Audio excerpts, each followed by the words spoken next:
All right, today I'm making some mini loaf.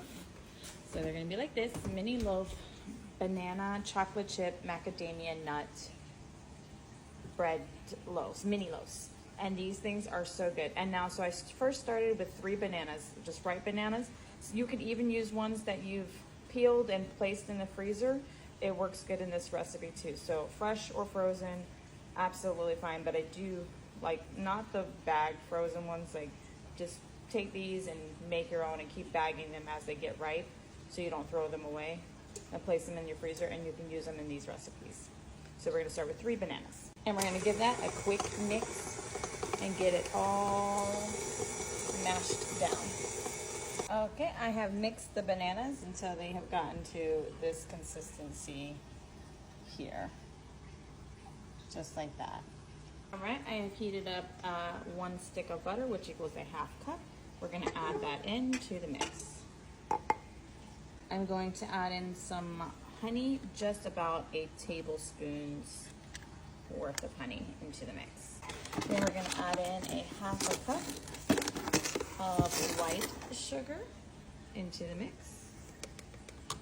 Next, we're adding in a 1/2 cup of packed light brown sugar. All right, now that we've added the brown sugar, we're just gonna go ahead and give this a quick mix. Make sure everything gets incorporated real quick. Looks good. We're gonna add in a 1/2 cup of milk, 1 teaspoon vanilla. Gonna add in 2 eggs. Now at this point, we're gonna give it another mix. It did mix for about 30 seconds. All right, we are going to add in 1.5 cups of flour. And again, make sure that you kind of sift it before you scoop it, so it makes it nice, light, and airy to get a perfect measure. Do not just scoop directly, make sure it's sifted. And again, 1.5 cups. That is perfect. Just real quick, I have these measuring cups. They're magnetic, and they have both round and square ends depending on what type of measuring you're needing. It's amazing, and they're all labeled so it doesn't like wear out. Like, these are the best things. Got them on Amazon. So cool. Just thought I'd share.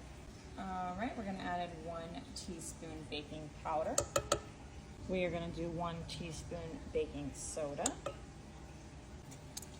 All right, and now we're going to do 1/4 teaspoon of salt, just like that. We are also going to do 1/4 teaspoon of cinnamon. I like to do it heaping because I like a strong cinnamon taste. This might actually need a little bit more, so I'm gonna do 2 1/4 teaspoons of cinnamon. Now we're gonna give it a good mix to incorporate everything all together.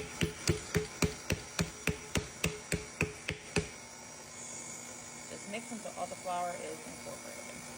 Doesn't really take more than 30 seconds. There you go, that looks good. And I'm gonna manually scrape down the sides at this point and add in some chocolate chips. All right, I have scraped down the side. I'm gonna go ahead and add in a little bit, it's about 1/4 bag of chocolate chips. And then this can be adjusted to however much or however little of chocolate chips you want per your mini loaf. All right, so I have these mini loaves. I have preheated my oven at 350. I did put the pans in there just to heat up while I was making it. I kind of ran over a little bit, so I went ahead and pulled them out so they can kind of cool down just a little bit. They are very well oiled. Your pans, if you're using cast iron, they need to be well oiled before you put your mix inside of there. So you can drizzle it with avocado oil, olive oil, whatever you have, a neutral oil, anything like that is good. You could even probably do coconut oil, which might have lend a different taste to your banana bread, but it might actually be good. So depending on what you like, I do olive oil and sometimes avocado oil. All right, now I'm just gonna take a ladle and I'm going to ladle my mix into each tin. All right, it was about 2 ladles per mini loaf pan that I have here. All right, and I just added, Cheese. There we do.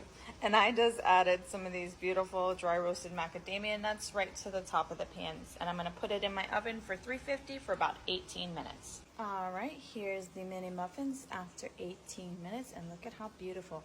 So I'm gonna let them sit for about 5 to 10 minutes to cool down in the pan, and then I will take them out to finish resting.